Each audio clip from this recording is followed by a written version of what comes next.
Hi, everybody. Good evening, everyone. Welcome. Such an honor and a privilege to be with all of you tonight. Thank you for coming out for this decidedly, we've got last minute, but last week conversation here before we begin. I'd like to just thank our incredible team here at 9to-NY, our AV team that makes this possible. Thank also the security here at the Y, which has done just an incredible job over the last couple of months, making sure that every event here is really secure and safe. Thanks to the Bronfman Center team, represented by Sharon Kaufman and others, for putting this together so quickly.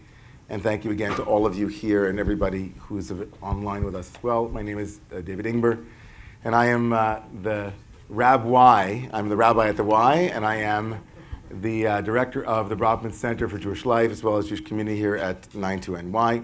Also very proud to have been the founder of an incredible community and communities at Romemu on the West Side and in Brooklyn. And it is decidedly, one of the more fun things I get to do in this job is to be able to be in conversation with friends and colleagues and those who can help clarify both areas of our own lives and also, in this particular instance, areas of our shared life together as Jews, both as American Jews and also as those who love Israel. And certainly, Danny is one of those people. So Rabbi Daniel Gordis, for those who don't know him, but for those who do know him, he doesn't need an introduction, but for those who don't, Dr. and Rabbi Daniel Gordis is the Court Distinguished Fellow at Shelling College.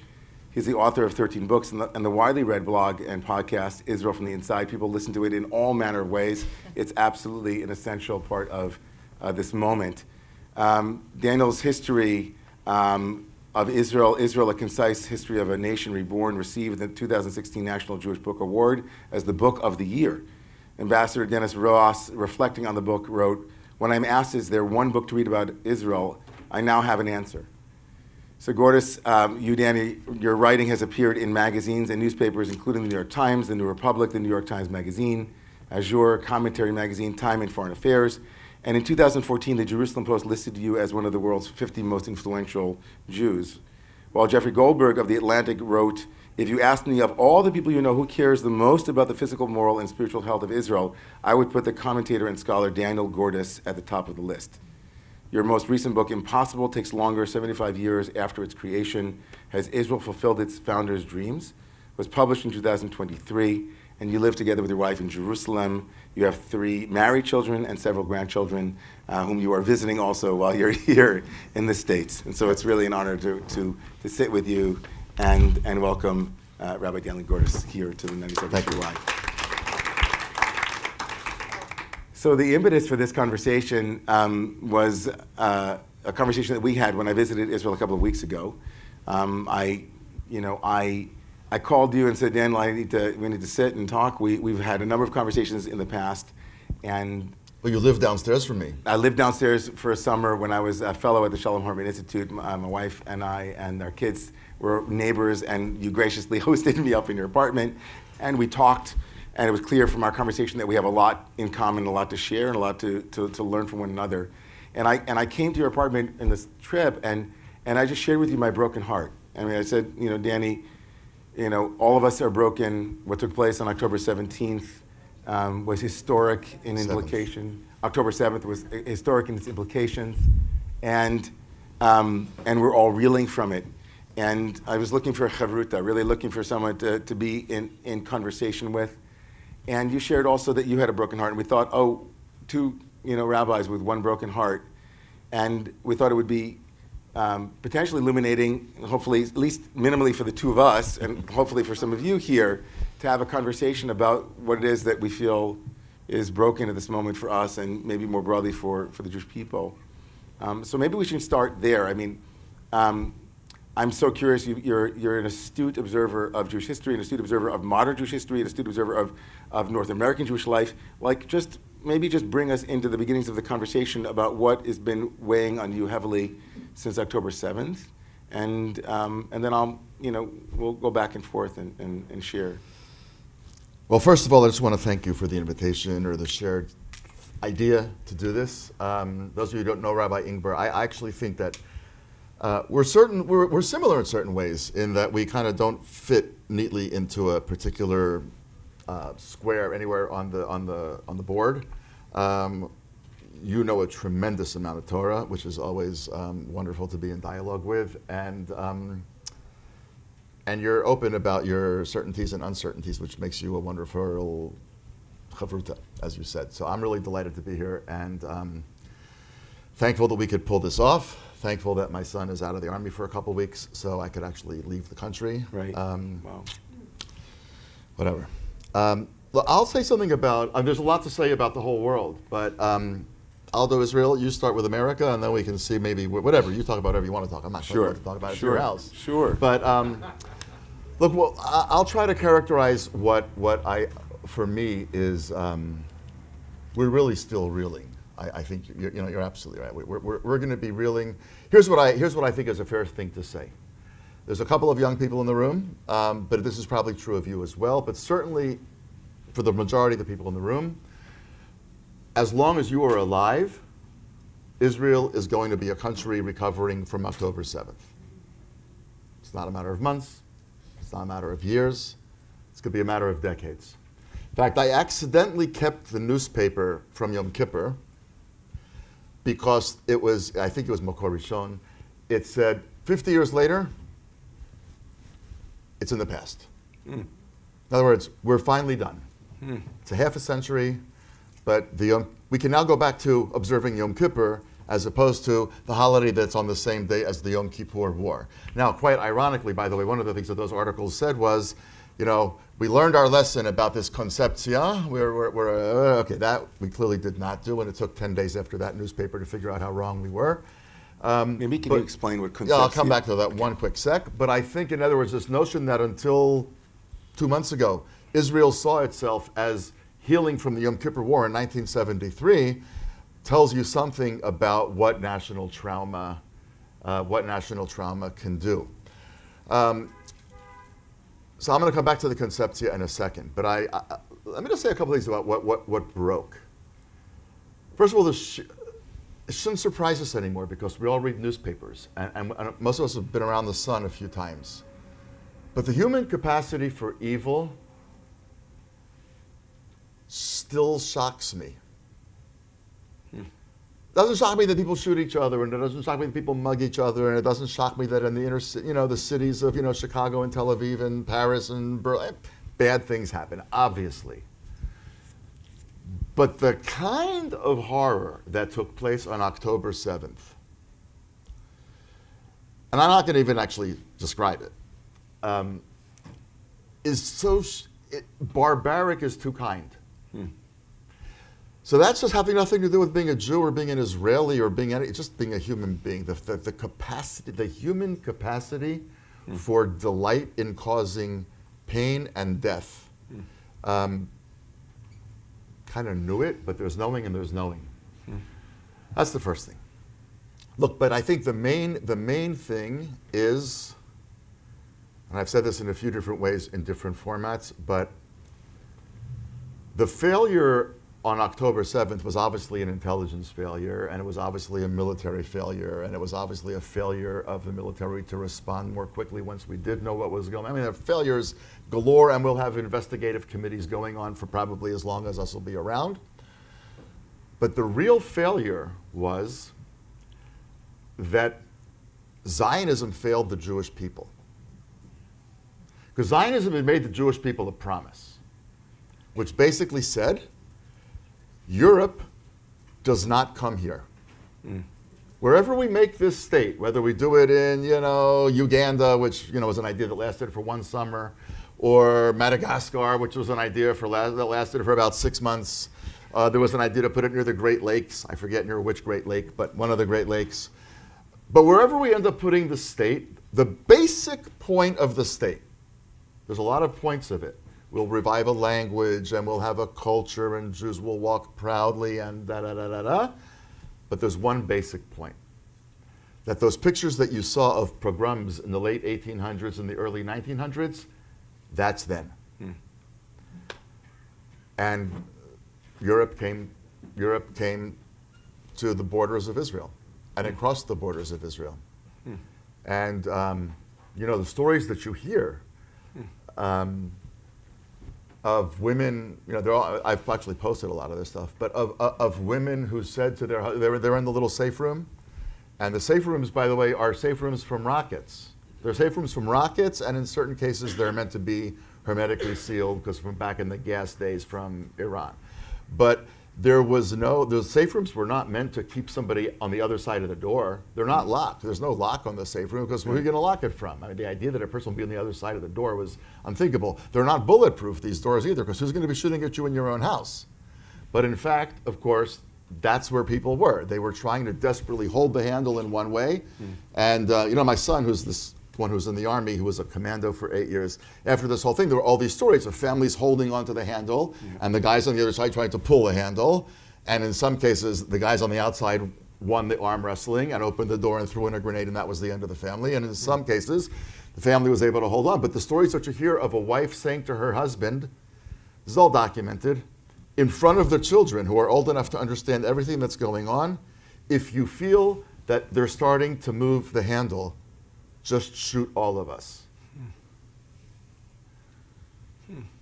That's Europe. To be hiding for 18 hours, waiting for somebody to come and get you in the sovereign state of Israel is not Israel, it's Europe. For kids, we have a friend who, doesn't matter what the relationship is, but 16-year-old kid, 16-year-old, just what 16-year-olds are supposed to be at a tough age of life. Good kid, but 16 years old. It's not his fault. It's his parents' fault that he's 16.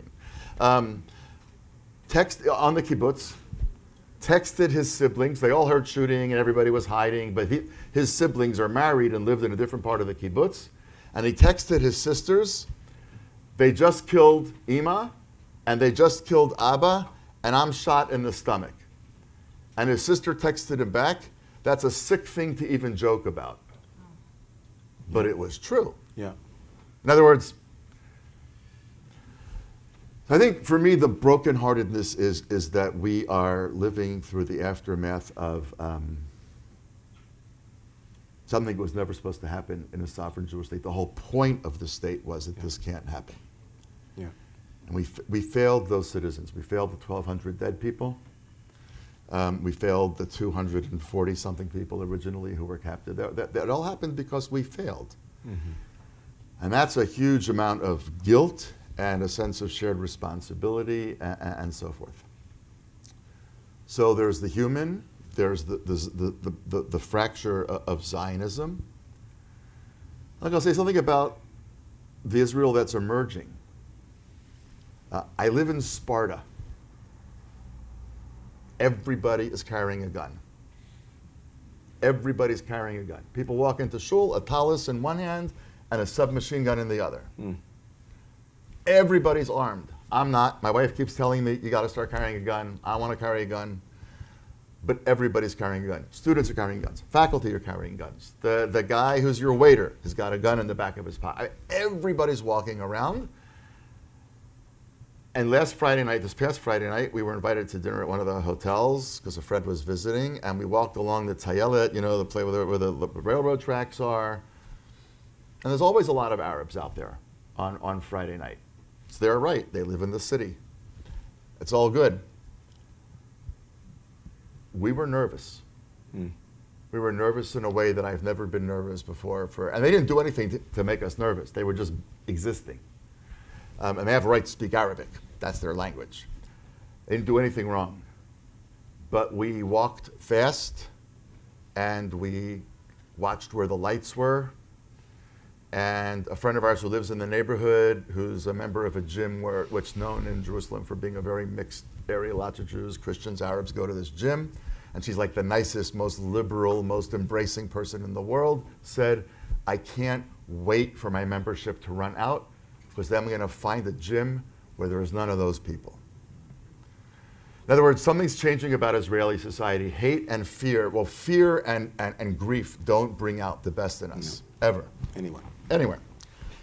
So it's the human, the shattering about the human capacity for evil and the failure of what a Jewish state was supposed to not make possible.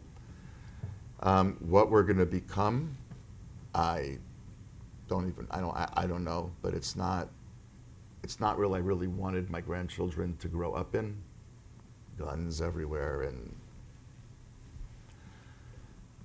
and it's very hard to know what, I'll stop with this, it's very hard to know what the impact of all of this is going to be on the relationship between Israelis and Palestinians writ large. Hard to know. But my guess would be that nobody's interested in anything except staying safe. And if we have to keep bombing you, then we'll keep bombing you. And if we have to keep you surrounded, we'll keep you surrounded. And if you want to whine at the United Nations about a state for another 40 years, you can whine at the United Nations about. This is not my view, but my point is I think that's where we are as a country. The Otef, the villages along the Gaza border, are distinctly left-leaning part of Israel. They killed dozens of peace activists. And they raped the children of peace activists. So it's a country in shock. It's a country in shock. And right now, I'll just say one last thing about this. It's an existential war that it's not clear that we're winning. Let's just be very honest about this war. It is not clear that we're winning this war. It's been 10 weeks, and they are still firing rockets. In the first 8 days, we dropped more bombs on Gaza than the United States dropped in Afghanistan in an entire year. The United States is rearming us at a rate. Somebody told me today, somebody from the American military supplies are depleted.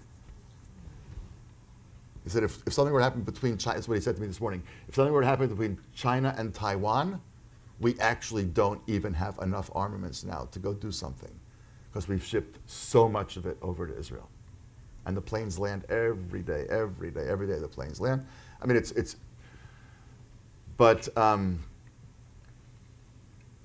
just also painful, I'll just say, it's very painful to recognize that we are not nearly as sovereign as we thought. Without those aircraft carriers and without the United States, we'd be mincemeat. And we're fighting now, by the way, our weakest enemy. Hamas is the Cub Scouts. Then there's Hezbollah, and then there's Iran.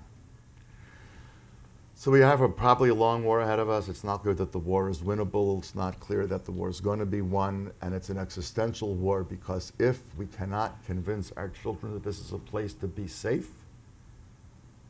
enough people won't stay. That it calls into question the survivability of a first world country in the way that we know it. So everything's at stake. Everything's at stake. Is that enough reason to be brokenhearted? Well, I was going to say, before we started the talk, someone said to me, "Don't make it too depressing." Oh. And so I'd like to say to that person, the title already, expressed where we were going with our broken heart. And I just want to, first, before I even pivot and share some things about what you said that I completely resonate with, and then also talk about the broken heart here that I've experienced, and then we'll cross over. But just want to acknowledge that many things that you pointed out are also have a flip side too. Many things that we're now in shock and grief and in radical disbelief have also brought out things that we're not going to focus on right now. But of course, Israel has seen a resurgence of unity and all of these things. Like we could go through them, and certainly we wouldn't want anybody to leave tonight thinking that our broken heart also doesn't have room in it. Also, for some of the things that we are completely radically surprised by that have emerged, that no one could have known would have emerged, but that also are there as well. So just want to 100%. So I just want to, a couple of things that you said. First of all, I so with you in the three areas of brokenness, and each one of them. When I was in Israel, I went on a mission. As you know, as I introduced us, I said I was there for the week, and we sat with that woman whose brother had been shot in the stomach from Kibbutz Cholit. Right. And we sat with another woman in the same group from Kibbutz Cholit whose husband was holding that door for 8 hours straight. And when they heard the people in the Y know that I told the story at the board in Romamu, that woman said that when the terrorists were surrounding the house and they could hear the Arabic getting closer, she turned to her child and said to him in Hebrew, she said, "Higi hazman la'agid kriyat Shema." The time for saying the Shema has arrived, the Shema being the last words a Jew is supposed to say before they pass. And he said back to her, Ima kvar amarti. Mom, I already said it. And like in that story is exactly what you said about the brokenness of the Zionist agenda, that there would never be another Kishinev, that there would never be another Chmelnytsky, there would never be another Shoah. And then within 24 hours, as you said, so powerfully, what Micha Goodman, our friend, said, that the Jewish past came and knocked on the door and gave us dash and said hello. And so my heart's broken around that with you and all of us too, the brokenness of a world that we thought, the humanness, that humanity could be so depraved, and then also what the response is bringing up from us, which is both positive but also portends something that we don't want to see in our world. So I think that just to use your three moments of brokenness to just talk about the North American disappointments and then pivot back.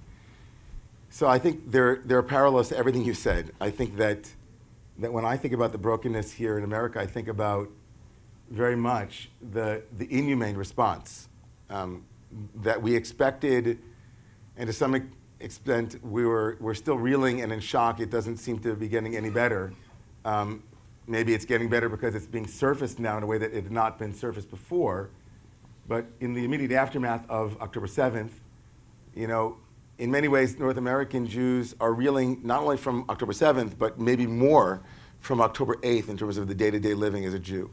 The fact that the silence of so many allies, the silence of institutions, the silence of organizations and bastions of liberalism, right? As I think with some satire that I saw where it said students leave course on microaggression to join Kill the Jews rally, right?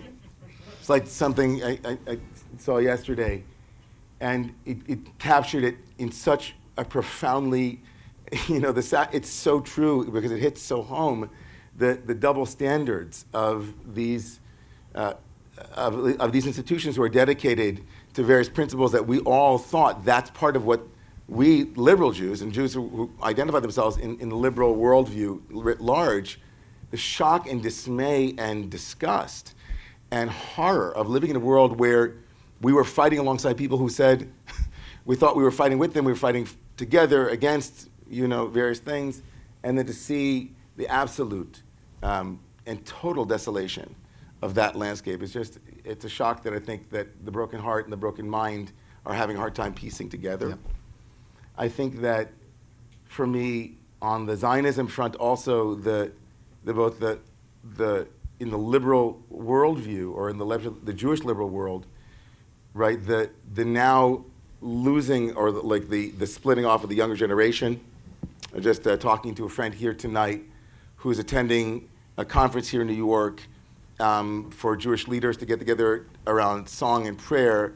And at lunchtime yesterday, a group of the attendees decided, without letting the institution know, that they were going to start a Songs for Liberation of Palestine group in the midst of this, right?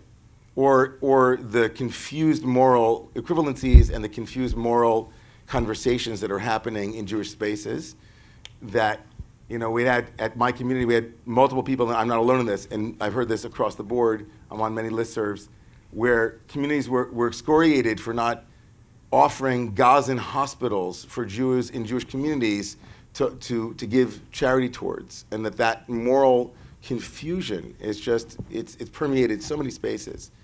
And so that's the second level where Zionism itself is yet again being litigated by a younger generation of people. Forget about the original purpose of Zionism. It might have failed in Israel, but the fact that the privileged North American Jewish life, can actually, that conversation has been befuddling at best and at worst morally reprehensible, in my opinion. Right. And I guess my third level of disappointment, and then we'll just, is parallel to yours around the kind of Jews we want to be in the world. I'm actually in a different place than you in that as an exilic Jew and a diasporic Jew, I've come to recognize how and I, in some way, in a public way, admitting that this has been an evolution for me also from my youth as an Orthodox kid and my life as an ultra-Orthodox teenager and early 20s person to somebody who was in the arts world and outside of Jewish frames for many years. I admit that my own evolution has brought me to this place, but I've been there for about 4 or 5 years, where the disappointment with Jews who decenter themselves in so many spaces and erase their own importance and their own story and their own suffering.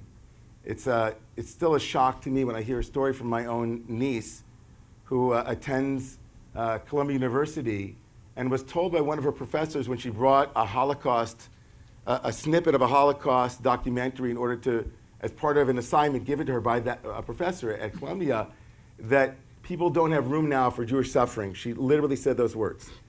People do not have room now for Jewish suffering. And just my own disappointment and broken heart that, although I woke up about 5 years ago to this phenomena, but like that it's still so pervasive, endemic, and systemic that Jews allow themselves to be decentered. I thought of another story. I was sitting here with a rabbi from down in the village who wrote a book about anti-Semitism. We have to talk about anti-Semitism. That was the title of the book. And she brought the book to a publisher, to an agent, and the publisher said to her, "There's a lot here about Jewish suffering." and Diane said to her, "It's a book about anti-Semitism." She said, "Yeah, but Jews as victims, right?" So the disappointment and the heartbreak when I look out at the North American Jewish landscape, at seminaries and rabbinical seminaries and so on, where a next generation of really passionate, dedicated students who are going to be the next Rabbanim Israel, the next rabbis in Israel, and next leaders in Israel, are so confused, in my opinion, about what it means to advocate for the centrality of Jewish identity, for the centrality of Israel, for the centrality of what it is to live in a world where we're no longer litigating Zionism. Like Israel is our homeland ancestrally and indigenously. And for me, that's part of this radical heartbreak for me, is that I look out at this conversation now, and it's been a forcing function and has brought to the surface many of the things that, frankly, Danny, you have been talking about for not the last couple of years, but for a long time, much longer than that, about the coming crisis in North America. And I just want to, with that, maybe, have you respond, but also part of my reaching out to you was also because of a very momentous decision that you took, a very personal decision, but also a very public decision that had to do with your own decision vis-a-vis your status in the conservative movement. And I know I have permission to ask you that, it's not something that you've talked about a lot since you made that decision. And maybe as you respond, maybe you'll share what brought you to that moment, what that decision was, and what your disappointments are and heartbreak are in North America. Yeah, I haven't talked about it at all, actually, since that day. Happy, willing to talk about it. But I'll go back. I think it was 2012 or 2014. I don't remember which Gaza dust-up. This is not a dust-up, but there were other dust-ups. I wrote a piece about, and we're not going to mention names, but I wrote a piece criticizing a rabbi who had made a statement and who had said something like, we all come to this with our own narratives and yada yada. And I wrote a pretty harsh piece I think it was in the Times of Israel, or I don't remember, I think. Maybe Jerusalem Post, I don't remember anymore, taking this rabbi on. And person with whom I was very friendly, very, very friendly for a very long time, for whom I still have a lot of admiration. And there was a number of years when I had great charata, regret, thank you. I used to speak English. And I thought I'd move to Israel to become bilingual. I became semi-lingual. Anyway, I had a tremendous amount of regret. I mean, I called this rabbi before Yom Kippur the next year and apologized. I mean, really apologized. Don't know how wholeheartedly the apology was accepted. And over the course of years, I actually began to second guess myself. I thought, wow, you know what? I think I really wrote the wrong thing. Like, it was too harsh. It was wrong. It was unfair. And when my book came out, and there was a lot of, a little bit of press, somebody asked me about it. And I said I was wrong. Was wrong. Just shouldn't have said it. And I actually now think I was 100% right. I sniffed it. Yeah, I said basically, here's what happened. I had a kid, my youngest kid then. It was before iPhones, so you can probably date when this thing happened. But I had a kid who was in Sanchanim in the paratroopers, and there was this, just like Israel, like for 10 days after this thing started. Are we going in? Are we not going in? And so to get everybody ready to go in, you gather them all up, and everybody does their thing, and they're just sitting there waiting for the command to go in. And from a very old-fashioned flip phone, a friend of my son's saw my son and thought, well, I know his dad. His dad would probably like to have a picture of him. Perfectly sweet thing to do.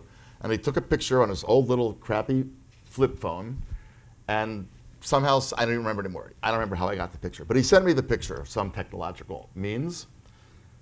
And I opened it up, and my son was clearly petrified. Petrified. Okay, so I click on whatever you used to click on back then to close the picture. Then I clicked on something else, and that's when I read this rabbi's column. We all bring to this our own narrative. And I broke. Because, no, you need to care about us more than you care about them. That's just what it means to be a Jew. Now, I understand the community in which this rabbi works. That's not language that you can use, and, I get that. And over the course of years, I thought maybe that was too harsh. I was pretty harsh. You can find it online. It's not that hard. You have Google in America, right? Yeah. Okay. So you can find it. And I felt in the last 10 weeks, actually, I've stopped feeling bad. I don't take any pleasure in a ruptured relationship, obviously. Of course not. But I realize now that in retrospect, I sniffed the inability to actually say, Aniyei ircha kodmim, as the Mishnah says, the people of your city, the poor people of your city, come first. Stalin said, the death of a human being is a horrible tragedy, the death of a million human beings is a number. He's right. You can't love everybody equally. If you love everybody equally, at the end of the day, you don't care about anybody. And I began to be, over the course of years, increasingly uncomfortable being part of a Jewish world that people were just unwilling to say, yeah, I care about Israelis more than I care about Palestinians because I'm Jewish. I don't want Palestinians to suffer. By the way, I'm going to tell you the truth. I went to see that 47-minute movie that everybody talks about. I had seen 80% of it already, by the way. Because if you spend enough time... You mean the graphic footage, the one that they put together and showed to they showed the Congress Knesset and they showed the Congress people and all of that. They got... Because I do this journalism stuff, they reached out, do you want to come and see it? Want is a strange word, but I thought I should see it. I thought I should see it, by the way, among other things, for the same reason that I'm glad as a child or as a teenager that I saw those videos that Eisenhower said to the soldiers, they're never going to believe this, so film it. That's what Eisenhower said. All those bodies and the bulldozers and the skeletons. He said, nobody's going to believe this, so he said to American troops who had cameras, film this. And that's the only reason that we know what we know in the way that we know it. And I thought, I'm actually glad that as a teenager I was forced, or, those things were shown in the classrooms of the schools that I went to. And I should see this too. So I went, and I had seen 80% of it probably. A couple of things I had not seen that I did not know human beings were actually capable of doing. And by the way, none of it was the sexual violence. There's no, to my knowledge at least so far, none of that footage has been seen by anybody except actual security stuff. And they're actually trying to erase, believe it or not, because They figured out it's not going over so well. But I watched this thing, and I was able to watch the whole thing. What I cannot watch on Israeli TV is when they show the emergency rooms in Gaza. I literally changed the channel. I can't watch it. There's a 2-year-old there who's being treated and there's no anesthesia. I can't watch it. So it is really not about that I don't care about those people. And I understand. I mean, we destroyed cities. Where are they supposed to go afterwards? I have no idea. And I think about that when I fall asleep at night sometimes. So this is not about not caring about them. This is not about them not being created in God's image. This is not about anything except we're under attack. The Jewish people is under attack the way the Jewish people has been under attack time and time and time again for 2,000, 3,000, 4,000 years, depending on how you want to start defining history.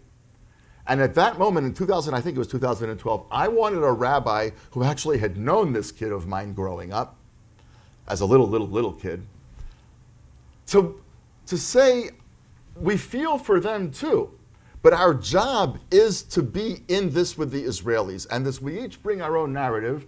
Felt wrong to me then I kind of felt bad that I was so strong, and now I feel it completely. And where it's led to is, I have a student at Shalem, she just graduated actually. She was a counselor at Camp Ramah, probably in 2000 so she graduated a few years ago. She was a freshman in the fall of 2014. And 2014 was another Gaza kerfuffle. And she told me that she'd been a counselor at Camp Ramah and her fiance was in Gaza while she was in one of the camps Ramah. She's dealing with a lot of cognitive dissonance. She's got a lake and trees and this and that, and her fiance is literally in Gaza. So she said to the Rosh Edah, the division head, can we say Tfilah l'chayalei Tzahal? Can we say the prayer for Israeli soldiers, during davening in the morning? And the division head at Camp Ramah said, no, we really can't do that. And she said, why? And well, the division head said, well, because there's a lot of Gazans being killed also. There's just so many of those little incidences that I was part of a Jewish world, which not true of most of it, but a sufficient slice of the pie was both unwilling to say, I care about the Jews. That's my job as a rabbi. And for those who couldn't, not to be, to quote the prophet, vomited out. If they had said, I think that, Lincoln made a mistake and slavery should not have been abolished, they'd be thrown out on their tushes instantaneously. If they said, I don't think that gays and lesbians should be allowed in conservative shuls, they'd be thrown out instantaneously. And rightly so. So why is it okay to say that you can't be racist and you can't be discriminatory when it comes to that, but you also can't have a certain preference that, my people's being attacked. There was a pogrom on October 7th, and it's okay on these rabbinical assembly listservs to talk about Israelis committing genocide. And here we come back to a different kid. But it's my kid in the army. And these rabbis are having a conversation about whether the army of which my kid, who's not a kid anymore, right? He was a commando for 8 years, but he was a kid. And he wrote us a letter. A few days after he went in, on October 7th, he went in the afternoon. And he said, when I was in my 20s, I wanted to be a hero. And he said, all I want to do now is make it out and raise my children, of whom he has 2. It's scary. It's petrifying. There are Shabbat afternoons, because we're empty nesters, that my wife and I just sit in the living room and we each pretend to be reading a book. And there's certain things you actually can't say, because once you say it, you can't suck the words back in. So you can't talk. But you each know the terror that the other one is feeling. So you just sit there for Shabbos to end, so you can turn on your phone and she'll do Wordle and I'll doom scroll. That's what we do. But you're not thinking. But you're not. And So this kid of mine is part of a genocidal army? Really? You can be a member of the Rabbinical Assembly and talk about the organization, IDF, of which my kid is a part, is committing genocide?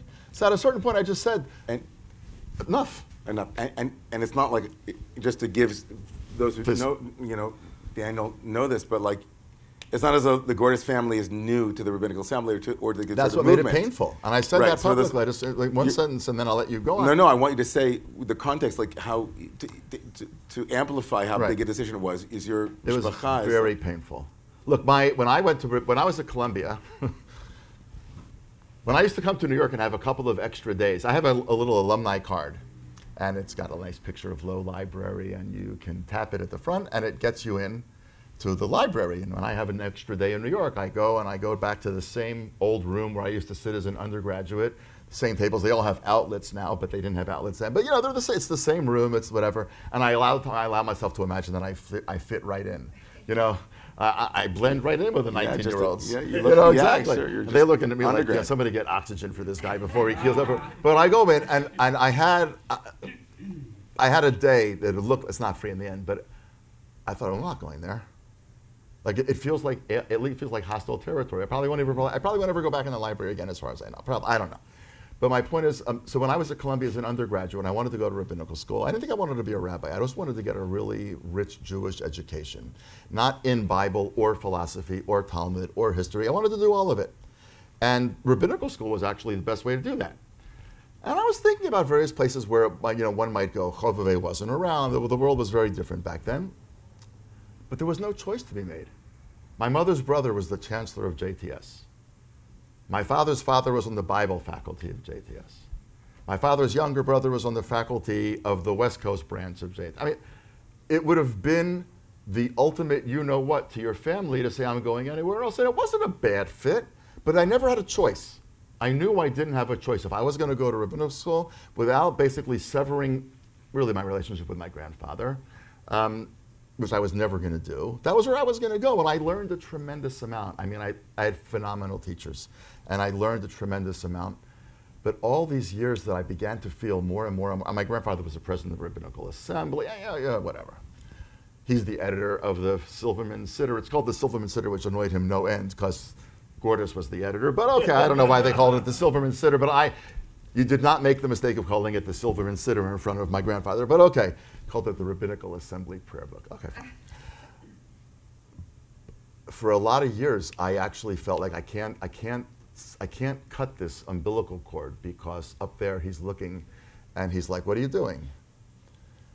And then it was the second time somebody impugned my kid indirectly, and I was done. And I actually allowed myself the luxury of thinking that he would say, not what are you doing, as I wrote, but like, what took you so long? Because this wasn't his world either. So I feel very orphaned. Look, I feel very orphaned. I mean, we're very similar, I think, in a lot of ways theologically and whatever. I spoke at YU last night. I mean, among the many, many things that I am not is a natural fit for YU, right? I mean, it's a great, great group of people, and they were amazing. The conversation was really fabulous. But they said to me at the end, would you lead us in Hatikva? What am I going to say? I don't know the words. So I said, okay. But I said, actually, I made it very clear that I didn't like that idea for a whole array of reasons. But I said, I thought we should actually sing Achenu Kol Beit Yisrael first, the thing from the Siddur which talks about Jews who are in desperate, dire straits. Because there's 130 people right at this minute who we can't even begin to imagine the hell. And some of the stories that are leaking out about what's happening to some of the women in there after 70 days, I mean, you sort of don't know whether to pray that they live or don't live. You really don't know what to ask God for anymore. But I said to them last night, I think we should sing Achenu first. And like there was a battalion, they just all stood up, and everybody knew the words. And my question is, why did we outside the Orthodox world not build a world where everybody would also have that instinct of knowing the words of the liturgy, which are not so complicated, and feeling like, yes, you hear those words, you just stand up. And Yeah, you don't leave a thing in October or November or December of 2023 without saying something from the tradition that says, I am worried about the Jews in captivity. Yes, I'm worried about people on the other side too. And yes, it's cold and it's raining and it's horrible and there's been thousands of people killed and it's unbearably painful to think about. But at the end of the day, my people is fighting for its life. And that's who I'm going to pray for. And that the inability to be particularistic and the kind of the insurmountable pull of universalism didn't work for me anymore. Well, I just want to, each piece of that was just so important to hear and to share. Thank you for that. Thank you. I think that also we were talking about as we were preparing for having a conversation, we were talking about how because of our lives, we're both inside and outside in both of these communities and more broadly. But what you said even from the outside, quote unquote, which is you're not outside, obviously, to North American Jewish life. You're born and bred within it. Even your decision to go to rabbinical school is part of like your mishpocha, your lineage, and part of your own experience. And as a pulpit rabbi here in the States, like everything you just said was so resonant for me in terms of an ethos that is in the liberal Jewish world right now, more broadly, that there is a kind of terror of the particular. Mm-hmm. I would even call it like a tribalism phobia, like that there is like almost a like a reflexive feeling that I might become tribal, right? If I'm overly particularistic, if I'm overly, there are like a checklist of beliefs and then gestures that lead inexorably down the path towards a tribal mentality. I was sitting with somebody here at the 92nd Street Y who needed pastoral care, wanted to talk to a rabbi, and came up to my office, and this was an incredibly powerful moment. Lovely young Jewish person who came and was very polite and warm, but said that she felt more embarrassed than she ever felt to be Jewish because of what's happening now. And then I proceeded to tell her my opinion about how I think that's, like, how I see that moment. And eventually she said, okay, I see that. But here's the thing. I feel much more comfortable being hurt than in hurting others. Mm-hmm. And what she said hit me so deeply. And I sat with it for the entire day. I talked about it in my synagogue. Like that moment of a powerless people for 2,000 years being used to being victims. And like very much like the Rashi that we both know very well, the beautiful rabbinic gloss on the moment where Jacob was about to confront his brother Esau. He hasn't seen him for 20 some odd years, and they're about to have a rapprochement or something, maybe a war, and he's terrified, and he sends gifts and he tries to appease. That's the kind of Jewish appeasement moment, fawning, like let me appease, make sure that you don't want to hurt me. And then of course he also prepares for war. And the Torah then says, Vayira Yaakov ma'od vayetzer lo. And Jacob was very afraid, and it distressed him greatly. So the rabbis wonder, afraid. Okay, he's afraid. We understand why he's afraid, but why does the Torah have to also redundantly say he was also distressed? What's the distress? Are those two separate moments? And the rabbis say, yeah, he was afraid that he might be killed, but he was distressed that he might have to kill. And so this ingrained terror that we have of our own power. If we have power, we might use it in a way that might resemble something akin to what was done to us. And so there's an entire universe of moral equivalencies and moral terror in making these distinctions because of what does this mean about us. Mm-hmm. And it's not, of course, well thought through in my opinion, and it's not consistent. But it then leads to all kinds of very odd things. Like in many liberal synagogues, they append to the line, Oseh Shalom b'Ramav, may the one who makes peace above, Hu Yaseh Shalom Aleinu, make peace for us, V'al Kol Yisrael, and for all of the people of Israel, and then V'al Kol Yoshvei Tevel, and for all of the people of the earth. And for years, I thought, wow, there you go. Such a simple, universalistic gesture. No, it's like zen nene v'zelo chaser. Like Right. it's like of course, why not put those three words there at the end of this seemingly myopic parochial prayer? May the one who makes peace above make peace for Israel. Only for Israel? But really, at the heart of that is actually a much more complicated. Right. It's not always motivated by a much broader theological belief that the Jewish people are a vehicle for the whole world and so on. It's usually a discomfort with praying for the Jewish people. Right. What do you mean, praying for the Jewish people? What about everybody else? And then, so in my synagogue, and also here at the Y, by the way, since we're all about free speech and everybody getting to say what they want, there is, in the beginning, when the war began, on the big screen outside in the lobby, we had only one prayer. It was the prayer for the state of Israel. But over time, we decided to change the prayer. And they said to me, can you find a prayer that's slightly more? Let's just put it, I'll end it there, more. I said, of course. I mean, I'm very familiar with prayers that are more prayers. That's why that's my, that's how I. That's I the do. business you're in. That's my business. That's the way I'm in the business of V'chol Yoshvei Tevelism, like universalism. So of course, there's a beautiful prayer that was written during the 2014 skirmish between Rabbi Tamar Elad Applebaum, a great rabbi and poet, together with a sheikha, a Muslim mother. It's called the Prayer of the Mothers, a beautiful prayer. Gorgeous. It's a stunningly beautiful prayer. And I have no problem with the prayer. It's a beautiful prayer. I say it every week in our synagogue. But I'm more interested in the moment before that prayer is chosen. Because I think what you were sniffing, right, early on, which I saw firsthand in an episode that took place for me in 2020 with a group of rabbis that were gathered together in light of the whole skirmish around the Women's March, where during 2019, leading up to 2020, there was a Women's March being planned in D.C., and there was a huge controversy that arose when one of the leaders of the march tweeted a picture of herself with a rabid anti-Semite and called that anti-Semite the greatest of all time.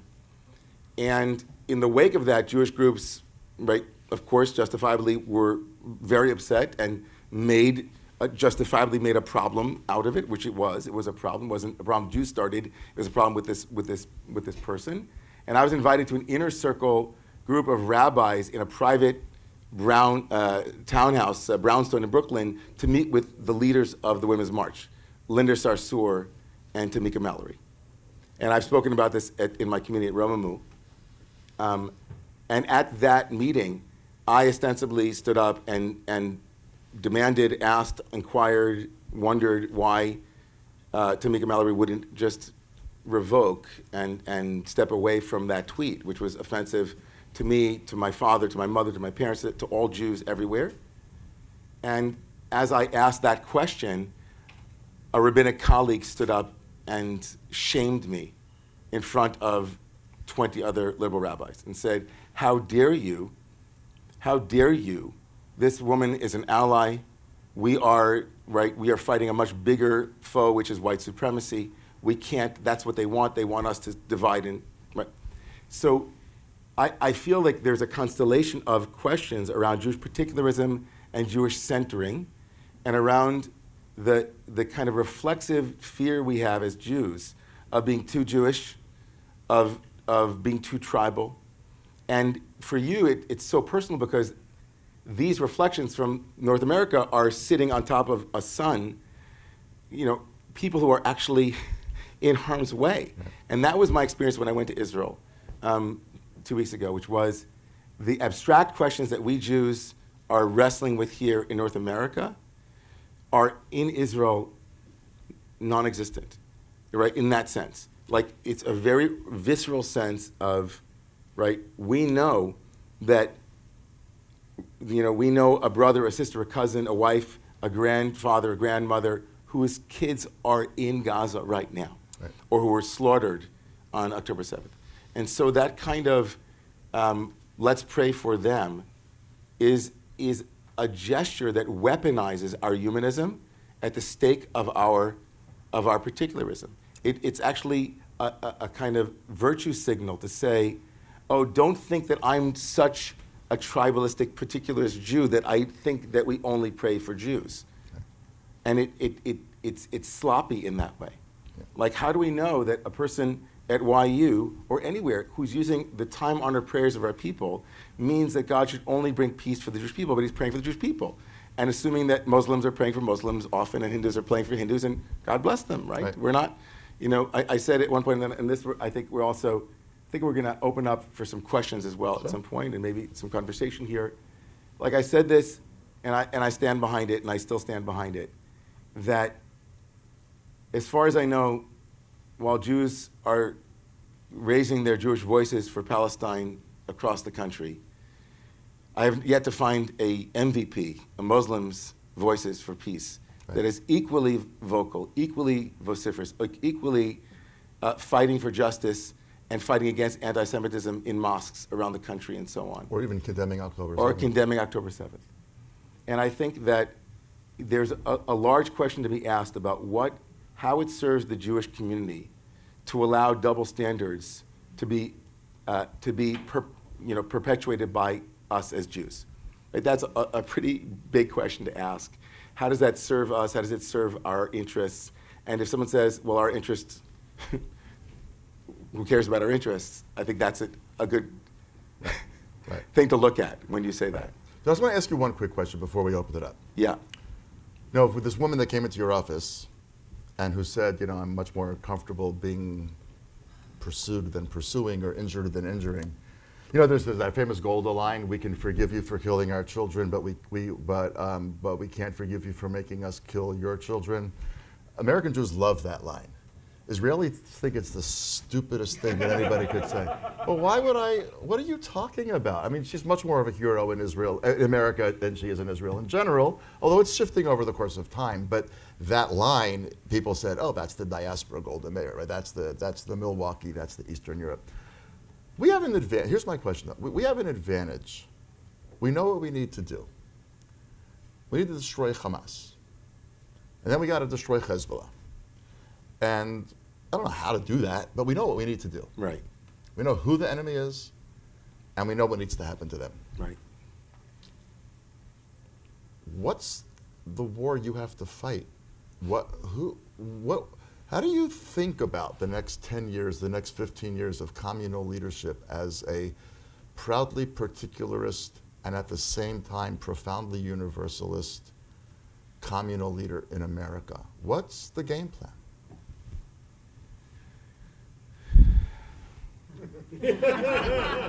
Jump in anytime. I went to Israel in June, and I needed time away from North American Jewish life for 6 weeks. And I told friends and family that I was visiting that I was, in my own heart and mind, I was litigating the future of North American Jewish life and whether the North American Jewish project could be salvaged. I started a community that grew meteorically in 2008. Through 2008 and 2016, we were the fastest growing community in the country. I started the community believing that it's possible to create what you just said, a deeply particularistic Jewish community that was also deeply universal.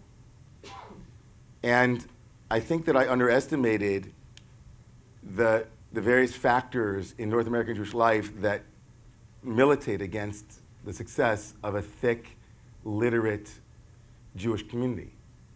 Rampant consumerism, the options, they're just not that into you, that movie. That feels often like what Jewish life in North America feels like, which is you're constantly running after people who aren't that interested in what you're selling or tell you they're as interested as you are. I mean, this is like anecdotally famous. Every rabbi knows a story like this, and you probably have heard 1,000 of them.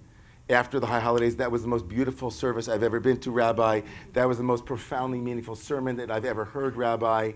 And we see them again, when? Next year. But not because in their minds there is no internal contradiction between really sincerely telling you that was the most powerful religious experience for them and not being able to find the ability to commit to a Friday night, Saturday, Shabbat, like the diluted forms of thick Jewish existence. When you said, and you said this to me on the phone earlier today, and you said it again in our talk tonight, and I so resonate with this, Danny. It's like that when you stood in YU, and my personal hashkafa, my personal philosophical, ideological, my Jewish worldview is very different than YU. I went to YU for a year. I'm not there. But when you stood up and started that prayer and you said, wow, and they all stood up like a battalion you used. You said a battalion. And they all knew the words. You know, the future of Jewish life in North America is decidedly on building literacy and thickness. And we have not figured it out. Like the amount of like Jewish day schools and Jewish camps are absolutely, I mean, thank God right now, the number of people who are pulling their kids out of public schools and going to Jewish day schools or applying to Jewish day schools and Jewish nurseries and Jewish, like, astronomical. Right. But would that weren't preempted, or would that we didn't need a pogrom of the likes of 10/7 to wake up the North American Jewish, community.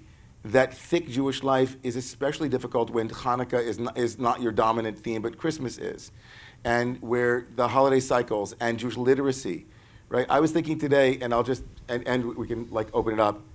Here at the Y, I've been here for a year, and it's great to know that Hillary Clinton and Nancy Pelosi and Madeleine Albright, all the great luminaries of the political specter are here, and all of the big literary figures come here, poetry and dance. There was a time where there was a Jewish community that wanted to hear luminaries like Adin Steinsaltz, who translated the entire Talmud and would come out. Those were the stars. Like Herman Wouk, or Elie Wiesel would come and he would pack the halls, because those were the people that we said, right, it's great to be a Twitter star, and it's great to have a YouTube page that garners millions of views. But Rabbi Gordis is coming, who's written multiple volumes on Jewish history and on Israel, and is living, breathing the day-to-day life and Mesirut Nefesh and self-sacrifice that is what it is to be in the state of Israel. And you're a celebrity in my mind. And there are multiple people like that, and would that we could create here in 92NY and in other institutions like it, a universe where we begin to once again value these great Jewish thinkers and Jewish, intellectuals who we're blessed to have in our midst. And so I think, the future of Jewish communal life in America will rise and fall depending on how committed we are to the thickness of Jewish literacy and Jewish commitment to practice. And my hope is that in the wake of this, we will see avenues created for that proliferation and for that deepening. So I hope that happens. Yeah. And thanks for the question. What do I know? So maybe we'll take Sharon. Is Sharon? Right here. When are we going here? Till now? Ish. Okay. How are you guys doing? Can we do 10 minutes of questions? Is that okay? You guys okay? Do we have, maybe we have some questions from the audience and some comments? Steve has a question. Yeah, Steve. I know just from friends there's mixed feelings about Biden here. I'm curious what you see. Can you repeat the question? Biden's in Israel. Yeah, the question is, are there mixed feelings about Biden here? What do Israelis think? I can just tell you that when Joe Biden said that there's this hole in your chest that feels like it wants to suck in all the something or other, I forget what he said, every Israeli understood that was not a teleprompter. That was Joe Biden, the human being, talking basically about the wife and child that he lost and transforming that, or whatever, imputing it, whatever. Israelis felt very embraced. I mean, really embraced. It's a bear hug. When the bear hugs you, it's very warm and embracing, but it can be hard to get out of the hug. And it's not because he's a bad person. I actually think he really cares deeply about Israel. He's that old generation of American Democratic politician who actually really cares about Israel. But as I said before, we know that actually if those aircraft carriers weren't out there, we would probably be fighting a full-fledged war with Hezbollah on the northern front, or we might well be. My point is, people feel very grateful to him. Very, very, very grateful. I took my car in to the Toyota place, you know, the annual little whatever, and you know, you drop it off, yeah, and I'm waiting around for it, and I'm in the showroom, and there's an American flag and an Israeli flag in the Toyota place in Jerusalem. I'm like, what's this American flag doing here? It's just amazing. I mean, people feel very embraced by him. I think people are nervous. I don't want to get into the whole American political thing. I want to get into the Israeli political thing. But Israelis who are thoughtful understand that Republican isolationism and democratic universalism, which are the future of both parties, are all bad for us. And we've been watching Ukraine very, very closely. We've understood from the very first day that we are Ukraine, that the world will ship us a lot of arms and will make a lot of headlines, but at the end of the day, nobody wants to put a single soldier in harm's way. We know we're very alone in this. And so people are very grateful to him. People are very, very, very, very grateful to him, but not unaware that the fact that we need him so desperately is actually a reason to be very frightened in and of itself.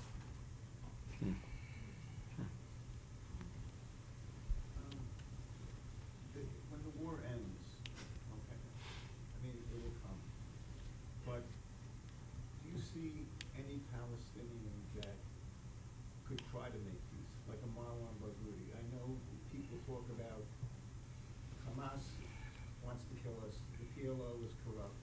There's got to be something in the future to give people hope, because we can't kill 2 million people and we can't continue this. I mean, is there anyone else other than he who has death, you know, has blood on his hand that? Can you repeat the question? Yeah. So, is there anybody out there in the Palestinian world that who could make peace, whatever? Look, it's a very complicated question. I think nobody knows the answer to that. One of the things that we don't know actually is what do Palestinians think. What do Palestinians in the West Bank think? What do Palestinians in Gaza think? The latest polls that are coming out show Hamas much more popular even in the West Bank, Yeah. than it was before the October 7th thing. If that's true, and they were done by Palestinians, these polls, and by Palestinians who are internationally regarded as very serious social scientists, not crackpots, very serious scholars. If that's the case, then we're Sparta. Like every time you do something across the border that we find you're building a rocket or you're doing this, we're going to go in, we're going to destroy it, and we're going to come back and wait for the next one. That's what I fear. Look, I'm not to give you the good news. We were talking, my wife and I were talking the other day, we were talking about a whole array of things, and tonight's conversation came up in our conversation. And I forget who we were talking to, but, or maybe I was on the phone with you and she was listening, maybe that's a possibility, I don't remember anymore, but she said to me, well, you gotta end optimistically. Like I was like a sermon, like a I sermon. said, You gotta leave sweetie, it. it's a freaking pogrom, Yeah. and we're not winning the war. What exactly am I? So but I'll give you this. Remember May 2021? Look where Israeli Arabs are this time around. Right. You would not have guessed in May 2021 when we had violence in Lod and we had violence in Ramla and we had violence in East Jerusalem. We had to put all of our Arabic classes at Shalem College online, not because of COVID at that point, but because all of our Arabic teachers were afraid to come into West Jerusalem. They wouldn't get on a bus. They were afraid they were going to get beaten up. Now we don't have any Arabic classes at all because all of our students are in the army. You're probably aware that Israel has not started the fall semester yet. Mm-hmm. Whoops. Most universities are starting December 31st. We're starting January 30th. But that's a huge thing. I mean, the fact that Israeli Arabs have been united with Israel, with the Jews in Israel, is an extraordinary thing. There's Bedouins in Rahat who started Hamalim. They started these citizen activation centers of collecting food and clothing and whatever. So I don't know what the story is on the Palestinian side of the West Bank and Gaza, and I don't know. But I think, look, the fact that we've had a horrible government now for, since November or whatever year it was. But the government before that, which was run by Israel's first openly kippah-wearing prime minister, was also the first government that brought in an Arab party run by a guy named Mansour Abbas, who says openly and still says today, Israel is a Jewish state. Israel is always going to be a Jewish state. We are always going to be a minority. Remarkable. Remarkable. It's Unbelievable. like Israel's Gandhi of some sort. 100%. So there are lots of reasons to be very optimistic about Israeli Arabs, and I hope that that can spread. But there's a very real possibility that we are going to be in a war of attrition. You can say when the war ends. I think the war dies down. We're not going to be bombing them at this rate forever. I mean, we can't, obviously. But it's very possible that for years, it will be a weekly or a monthly thing that Israeli troops will cross the border, they will find something, they will blow it up, they will come back. Nobody wants that. I mean, nobody wants that. I've lost count of the number of shivas that I've been to in the last 2 months. And I've lost count of the number of widows who are 23 years old that I've met. It's a pretty brutal thing to look at a 23-year-old widow who's got a 3-year-old or a 2-year-old. And we all want this to end. Yeah. But more than we want it to end, we want to go to sleep safe. And that's the bind that we're in. I'm going to say, I think we're going to have to close. I just want to just add one little coda to that and then do a close. And this is before the redemption. But one of the heartbreaks that I think I didn't articulate, but I don't know if you agree with this, but I think many of us really saw a two-state solution or the prospect. I mean, maybe it's been dead for so long at this point, but like the notion at this point that any Israeli would believe that leaving the West Bank is a safe move. I was, sitting with Micha Goodman, and he's saying, like, who living anywhere near the West Bank in any part of Israel, right, would at this point imagine that there's desire or even belief that is even approximate, or distal, possibility. And so, certainly, amongst all the things that my heart is broken about is completely shattered, and the worldview around which it was built is also is completely torn. And what I've said over and over again in my community, and I'll say it here in this community as well, which is this is a radical moment where I personally believe that if we're intellectually courageous, we'll be willing to put every single assumption, no matter what it is, on the table. Yep.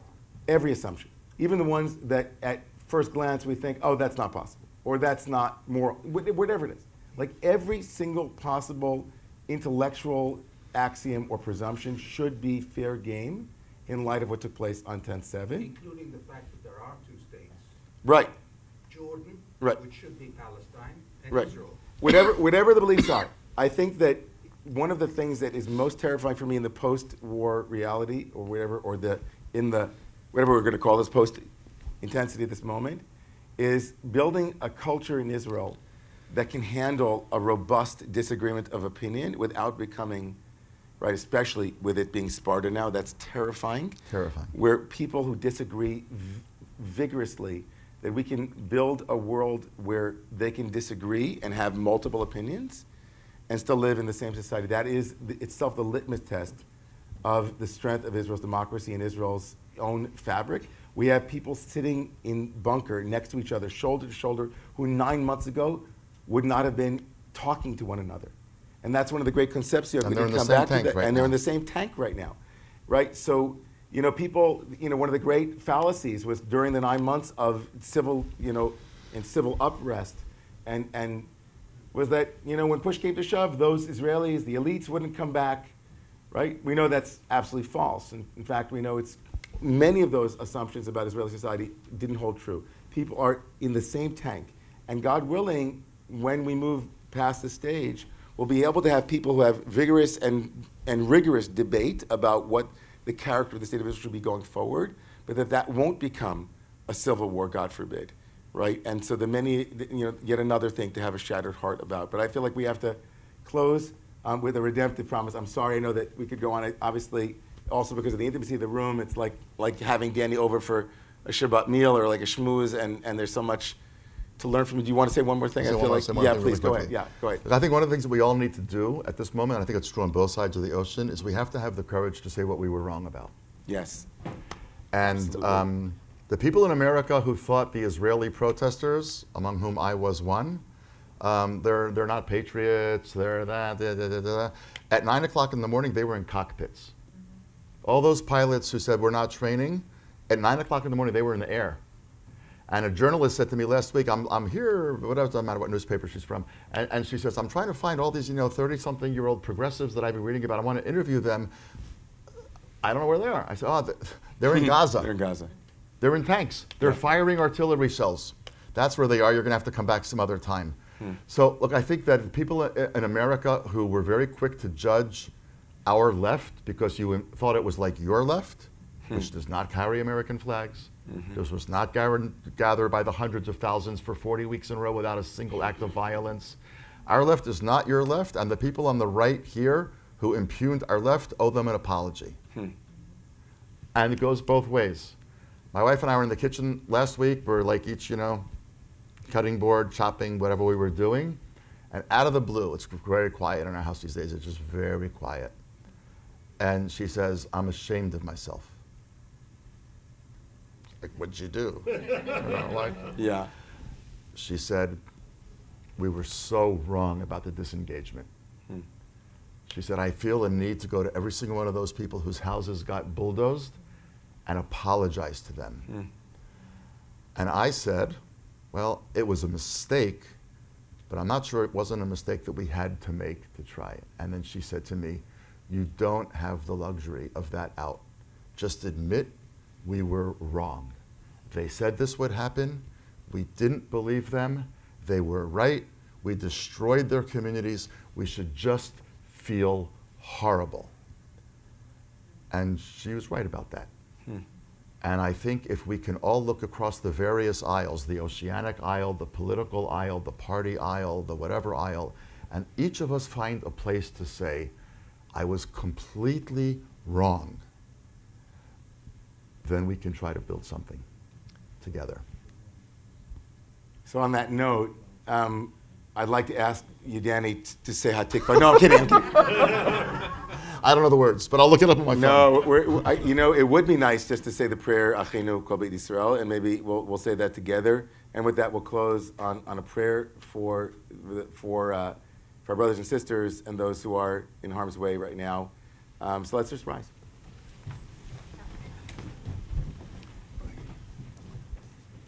Achenu Kol Beit Yisrael,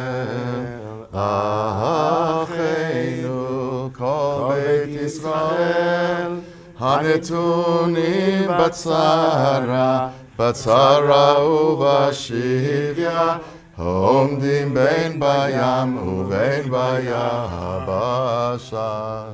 Hamakom Yerachem, Yerachem Aleim, Yotziim Mitzara, Lirvacha, Umeafel Aliora, Mishibure Geuna, Hashta, Bagala, Ubizman Karim. We pray for our brothers and sisters, all of those who are being held captive. May the source of life bring them from darkness to light, from unimaginable suffering to liberation, bring them home to their families. When we see that soon, and let us all say Amen. Amen. Thank you all for being here. Thank you all for being here. And thank you, Danny, for the conversation. Scott.